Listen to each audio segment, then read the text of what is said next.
Hello and welcome. अगला question है हमारे पास, डिफाइन अरेस्ट। आंसर हम स्टार्ट करेंगे इंट्रोडक्शन से। इंट्रोडक्शन में आ गया हमारे पास कि जो टर्म है हमारे पास अरेस्ट, वो डिफाइन नहीं की गई है कोड में। जनरल सेंस में इसका मतलब है कि एप्रीहेंशन और रिस्ट्रेंट और deprivation of one's personal liberty. मतलब एक पर्सन की जो लिबर्टी है, जो छूट है, उसकी आज़ादी है, उसको रिस्ट्रेन करना, डिप्राइव करना या एप्रीहेंशन होना। लीगल टर्म्स में इसका मतलब है एक प्रोसेस जिसके द्वारा एक पर्सन को कस्टडी में लिया जाता है लीगल अथॉरिटी के द्वारा। ये एक रिस्ट्रेंट है एक पर्सन की लिबर्टी पे कि उसको कंपेल किया जा सके कि वो ओबे करे जो ऑर्डर्स हैं कोर्ट के या किसी और लीगल अथॉरिटी के। हर एक कंपल्शन या फिजिकल रिस्ट्रेंट अरेस्ट नहीं होता है। जो रिस्ट्रेंट है वो टोटल और डेप्रिवेशन होता है लिबर्टी का, वो कंप्लीट होता है और ये अमाउंट करता है अरेस्ट को। अब ऑब्जेक्ट क्या है? जो ऑब्जेक्ट है अरेस्ट का वो है अक्यूज्ड को लाना कोर्ट के सामने ताकि वो फेस कर सके प्रोसीडिंग्स कोर्ट की। फिर आ गया हु कैन अरेस्ट, कौन अरेस्ट कर सकता है। Arrest can be made by a police officer section 41 and 42, a private person section 43 और एक मजिस्ट्रेट सेक्शन 44। फिर आगे इसमें हमारे पास case law, that is state of Haryana versus Dinesh Kumar 2008। इसमें हेल्ड किया गया है कि सुप्रीम कोर्ट ने हेल्ड किया है लीगल सेंस में अरेस्ट जो है वो कंसिस्ट करता है कस्टडी में लेना किसी दूसरे पर्सन को अथॉरिटी के अंडर जो एम्पावर की गई है लॉ के द्वारा। सुप्रीम कोर्ट ने क्लैरिफाई किया है कि जो कस्टडी है और अरेस्ट है वो सिनोनिमस टर्म्स नहीं है, मतलब सेम टर्म्स नहीं है। हर एक अरेस्ट में कस्टडी होती है, लेकिन जो वाइस वर्सा इसका उल्टा है वो ट्रू नहीं है। कस्टडी अमाउंट कर सकती है अरेस्ट को सर्टेन केसेस में, लेकिन हर एक केस में जो है वो नहीं हो सकती है।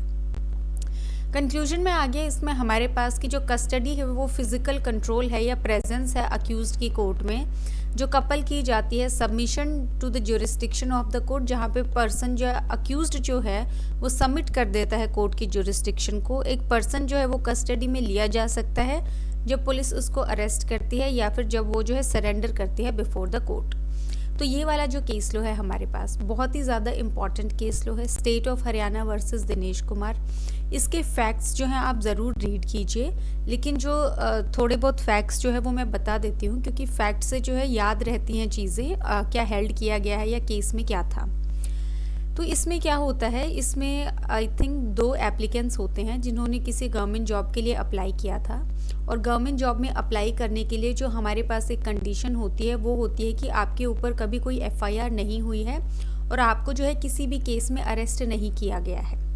अब क्या हुआ, अब ये जो 2 एप्लीकेंट्स थे इनके ऊपर एफआईआर जो है इनके अगेंस्ट जो है कंप्लेंट फाइल की गई थी, और ये जो लोग हैं इन्होंने सरेंडर कर दिया था पुलिस अथॉरिटी के सामने।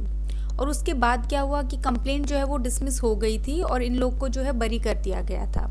अब ये जो इन्होंने जो टेस्ट अपीयर किया था एग्ज़ाम में वो जो है इनका क्लियर हो गया, और उसके बाद जब इनका ज्वाइनिंग करना था या इनको ज्वाइन करना था उसके लिए, तो वेरिफिकेशन में जो है इनको रिजेक्ट कर दिया गया, क्योंकि इनके अगेंस्ट कंप्लेंट फाइल हुई है और इन्होंने जो है जेल टाइम तो नहीं, लेकिन लॉकअप में जो है इन्होंने कुछ टाइम रहा था और इन्होंने सरेंडर किया था।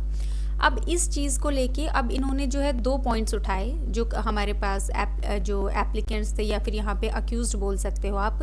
पहला पॉइंट था कि जो कंप्लेंट फाइल हुई थी वो डिसमिस हो गई थी, तो मतलब केस फेक था या फिर वो प्रूव नहीं हुआ है, तो इसका जो है एक्शन यहीं पे ख़त्म होना चाहिए। दूसरा जो उन्होंने जो पॉइंट उठाया था वो ये था कि जो एग्ज़ाम फॉर्म है उसमें ये पूछा गया था कि अरेस्ट हुआ है या नहीं हुआ है, लेकिन इन्होंने क्या बोला कि हमारा अरेस्ट नहीं हुआ, हमने सरेंडर करके हम लोग जो है कस्टडी में गए थे, तो यहाँ पे सरेंडर हुआ।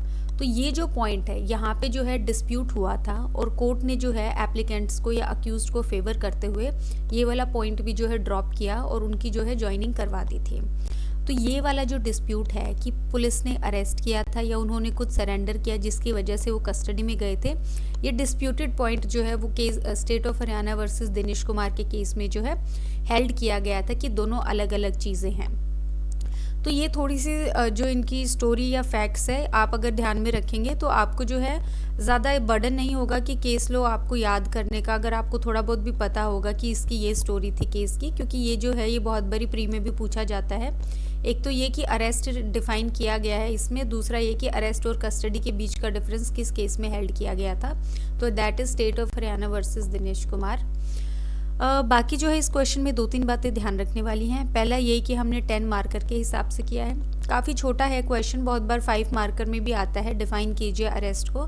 अदरवाइज जो है ये पार्ट में पूछा जाता है, पहले आता है डिफाइन करना है अरेस्ट को और उसके बाद आता है एक्सप्लेन कीजिए कि अरेस्ट विदाउट वारंट कब हो सकता है, तो ऐसे पार्ट में पूछा जाता है। अकेला जो अरेस्ट का टॉपिक है उसमें ज़्यादा कुछ एक्सप्लेन करने वाला नहीं है, तो इसमें हमारे पास इतना ही होगा। 5 मार्कर में आता है, आप थोड़ा सा कट डाउन कर सकते हैं, बट इससे ज़्यादा तो नहीं कट डाउन करना है क्योंकि ऑलरेडी हमारे पास कम मटेरियल है। बाकी इस क्वेश्चन में हमने सब कुछ इंक्लूड कर लिया है। So thank you.